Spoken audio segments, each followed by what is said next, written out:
যিনি আসবেন, যিনি বেনিফিশিয়ারি, যিনি গ্রিন কার্ড নিয়ে আসবেন বা এখানে অ্যাডজাস্টমেন্ট ও স্ট্যাটাস করবেন, ওনার ব্যাকগ্রাউন্ডটা দেখা হচ্ছে, তাদের পড়াশোনা কতটুকু আছে, তাদের এক্সপেরিয়েন্স কি আছে, তাদের কি ধরনের লাইসেন্স আছে, তাদের ইনকাম কি রকমের। বর্তমানে এই গ্রিন কার্ডের আবেদনকারীদের ক্ষেত্রে এই পাবলিক চার্জ রুল সেটা কিভাবে প্রয়োগ করা হচ্ছে বা হয়, বা অতীতের তুলনায় এখন কি কোনো গুরুত্বপূর্ণ পরিবর্তন এসছে কিনা?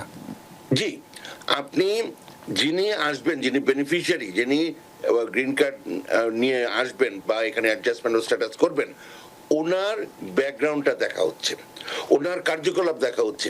যেমন এটা family based immigration, all they have to do is talk about তার ক্রিমিনাল রেকর্ড নাই, তার সত্যি ম্যারেজ আছে কি, সত্যি তার বাবা সন্তান, মায়ের সন্তান ইত্যাদি এগুলা। কিন্তু এখন দেখতে চাচ্ছে তাদের পড়াশোনা কতটুকু আছে, তাদের এক্সপেরিয়েন্স কি আছে, তাদের কি ধরনের লাইসেন্স আছে, তাদের ইনকাম কি রকমের।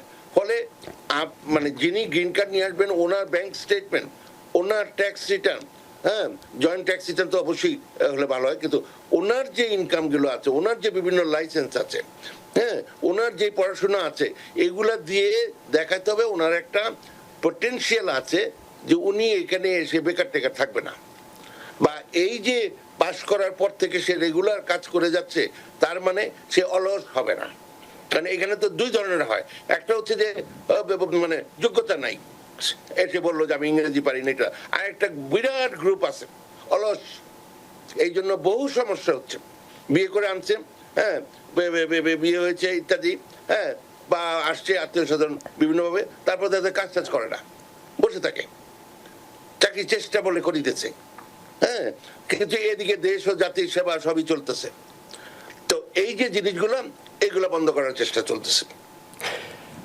অনেক ধন্যবাদ বিষয়টি পরিষ্কার করার জন্য। দর্শক অনেকক্ষণ ধরে অপেক্ষা করছেন, আমরা তাদের দু একটা ফোন নিয়ে নিই। সুপ্রিয় দর্শক, কে আছেন টেলিফোনে? দয়া করে নাম পরিচয় দিয়ে আপনার প্রশ্নটি করুন। জি রানা ভাই, আমি family based green card holder. জি। আমার মা আম্মু আর আমি এসেছিলাম প্রায় 6 বছর হয়ে গেছে। জি।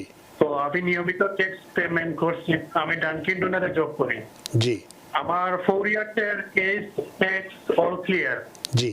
তো আমার মা একটা ক্যাশ দিচ্ছেন $91 প্রায় 3-4 মাস পেয়েছেন, কিন্তু ওটা আমি আপাতত স্থগিত করে ফেলেছি। জি। কিন্তু ওনার বয়স 65। জি। তো হোম কেয়ার উনি একটা পাচ্ছেন পিপিএল এ। জি। তো আগামী ডিসেম্বরে চাচ্ছি আমার মাকে নিয়ে আমি বাংলাদেশে যেতাম। জি। তো একই ক্ষেত্রে কি আমার কোনো সমস্যা হবে? আমি অ্যাটর্নি আমার একটা কাইন্ডলি একটা প্রশ্ন। মানে বাংলাদেশে যাবেন আর আসবার সময় কোনো সমস্যা হবে কিনা সেটি হচ্ছে আপনার প্রশ্ন। অনেক ধন্যবাদ জাকির হোসেন আপনার প্রশ্নের জন্য। অ্যাটর্নি মীর মিজানুর রহমান, আমার শুভেচ্ছা সালাম নেবেন, আম্মাজানের প্রতি আমার সালাম রইল আপনার আম্মার প্রতি। এবং আপনি বলেন কাইন্ডলি, যেহেতু এটা আপনার ভদ্রতা প্রকাশ করলেন, কিন্তু এখানে কাইন্ডলি না, আপনারা প্রশ্ন করেন বলেই আমাদের সুবিধা হয়, আমরা ওইভাবে করে এক শিখতে পারি, দুই ওই অনুযায়ী আমরা কথা বলতে পারি। গেল, the answer is very clear, কোনো সমস্যা হবে না।